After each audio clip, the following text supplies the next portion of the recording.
Mobius pick. We had a couple of days off there trying to get the scheduling going. Didn't happen. But we're here today. We're going to talk about the shadows of our Innistrad Spoilers, and then when it eventually fires, the flashback Kamigawa block. One of the effects of League being so awesome and so great is that the worst flashback drafts aren't going to fire very often. But anyway, while we're waiting, we're going to kind of talk about the cards that are here that have been shown. Now, we do have about a fourth or fifth of the cards total. Some are exciting, some aren't as much, but I want to talk about it a little bit, not from standard or modern as much as what we can tell about the limited format from the cards we have, because we have a lot of commons and uncommons. And for the rares and mythics that shine, we will spend a minute talking about whether I think they could be impactful on one of the major constructed formats. The first one we have is Flameblade Angel, and it's 4 red for 4/4 flying. Whenever a source an opponent controls deals damage to you, or a permanent you control, it deals 1 damage to that source's controller. Probably only really good and limited. Like, it could be a sideboard card if there's a go wide strategy, but then you have to be racing, or maybe it's part of like a combo where you like unearth this and, you know, out of the graveyard into play, but I just don't think it's a powerful enough effect for me to really care generally. But in limited, this is just a really powerful card. It's essentially a dragon. I mean, it's technically an angel, but, you know, I really like that they have the space to make cards that are rares that are limited-oriented and not just constructed-oriented. Speaking of, Markov Dread Knight, which is 3 black for a 3/3 flying. Vampire Knight, which is a kind of cool, you know, text there. But 2 to black, discard a card, put 2/1/1 counters on it. It's supposed to be a Madness Enabler. Don't think it's going to make it in any constructed formats. In limited, it's another great bomb. It's just super, you know, it would be fine even without the Madness synergies there. But let's look at some of the commons and uncommons, which are really going to help define the format, because you're not always going to bust cool rares. Sometimes you'll get back to the dual-faced cards. They're not flip cards, because the flip cards are the Kamigawa ones. They go up and down. These are the dual-faced ones. They flip back and forth. But Hinterland Logger, which is 1 and a green for a 2/1, is fine on its own. Now, this is not great. There's probably going to be, there is, in fact, devil tokens, and they're 1/1s that when they die, they deal 1 damage to something, so they can kill this pretty easily. But this has the normal, if no spells were cast, flip it, and it flips into a 4/2 trample. If 2 spells are cast, you flip it back. The fact that it's a common, that it's a 2/1, which I'm usually fine playing if I'm a beatdown deck, becomes a 4/2 trample, gets in a little bit more damage. It is pretty good, but this is not probably going to be premier in any way. It's just going to be acceptable. Alright, we're going to go on before we talk Just the Wind. Let's just take a peek here. Alright, we still got plenty of time. Just the Wind is 1 and a blue. Return target creature to its owner's hand. Now that is a way overcosted unsummon. We don't often see unsummon at instant. I mean, unsummon is an instant, but we don't see the new versions at instant too often. But it has Madness for blue. I like a lot of things that this is insinuating. First, we're going to have good quality Madness cards. I was afraid that they might have thought Madness was too powerful of an ability, but this is basically a primary limited card, and that balancing a creature is not usually something you want to do in constructed unless you have a heavy tempo deck. But the fact that they reduce the cost for Madness instead of increasing it, which is the usual thing for Madness, but they didn't have to necessarily do that. That's why Madness cards are so powerful. This will let you have a powerful effect. And in fact, this will probably see standard play. It might not see a lot. It might not be a 4 of. It's probably like a 1 or a 2. But there will definitely be matchups where you're more worried about slowing down the opponent with your controlling Madness deck if that comes up. And just the Wind really kind of pushes in that direction. Let's see. Warped Landscape, which is a new land, which I think is a very cool land. It is a variation on Evolving Wilds.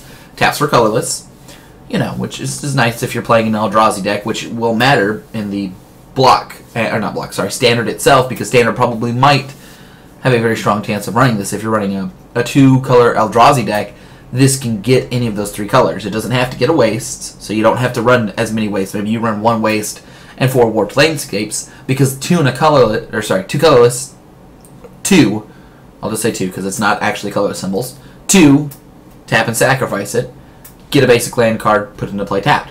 So it's worse for just strict mana fixing, because you have to pay to do it. But it's better in constructed, especially with the Eldrazi block deck, prior to it, because it allows you to play Eldrazi's and 2 other full colors very easily. In Limited, I would probably usually just rather have an Evolving Wilds. I don't like to pay for my mana fixing because I usually like to get it out of the way on turns where, you know, instead of playing a 4-drop, I just play a 3-drop and an Evolving Wilds, and now I have to commit a real turn to get land fixing. It does come into play untapped. So it can go either way. I would think, in most cases, it's going to be worse than Evolving Wilds in your decks, but you're probably going to have to pick it around the same, because mana fixing is pretty valuable, assuming you're running more than a 2-color deck. Alright, so we've got a flip rare card. Sorry, dual face rare card. 2 black for a 4/4 Vampire Wizard. Sold! That's good enough. You're going to play that card. I do not think that... Let's talk about the other side first. 1, discard a card, transform Elusive Tormentor. It becomes a 0/1 with hexproof, indestructible, can't block, can't be blocked, and when it attacks and isn't blocked, you can pay 2 and a black, and if you do, transform it.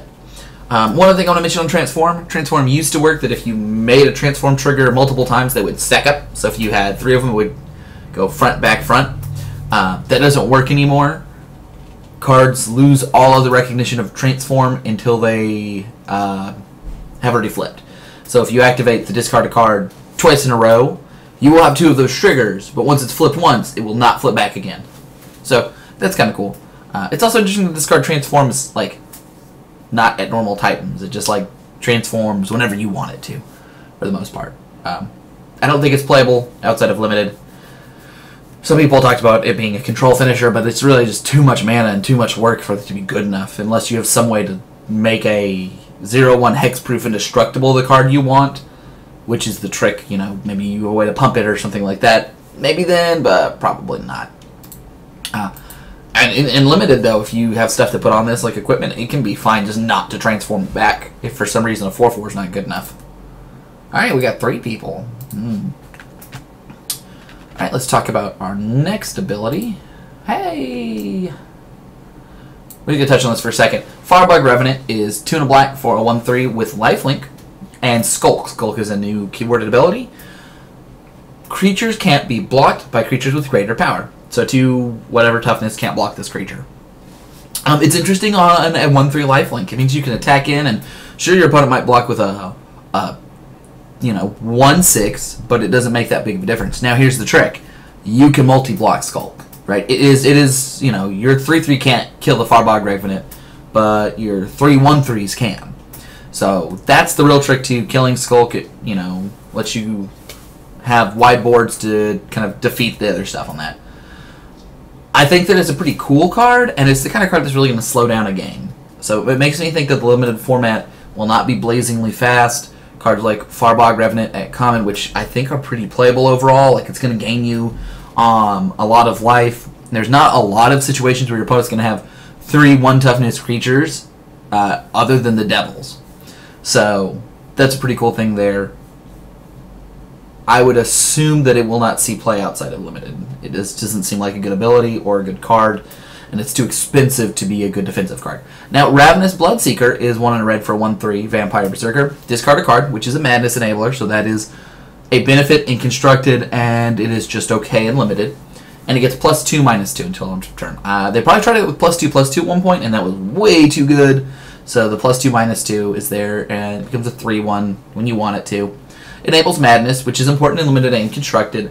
There's a chance that it will see some standard play if there's an extremely aggressive black-red vampire deck, but this is the bottom of the totem pole enabler you want. Like, you're not getting a permanent advantage, and you're not getting a significant amount of damage or benefit. 2 extra damage is nice, but it does make it vulnerable to some stuff too. The only thing I really like is that you can discard instant speed and as many times as you want. So those are pluses.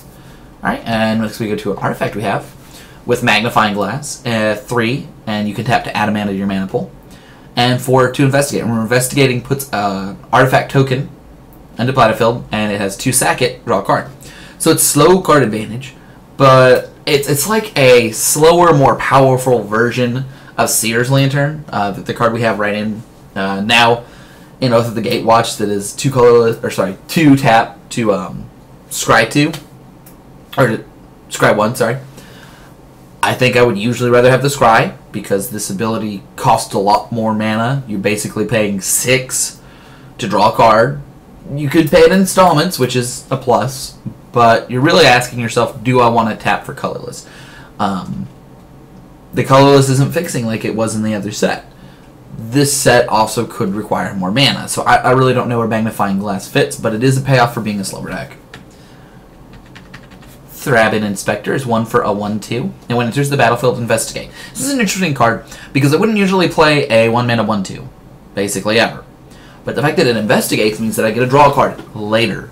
So it's more of a kind of... It can fit decently in an aggressive deck if there's some sort of benefit for going wide, like if we have something that cares about the number of creatures we have, or ways to make them bigger, or cares about humans or soldiers, that can be nice. But more than likely, this is the kind of card that you might run one of in a controlling deck, or bring in the sideboard to slow the decks down, because it might trade early, and then later in the game, when you have the mana, you can just sacrifice and get a benefit out of your clue.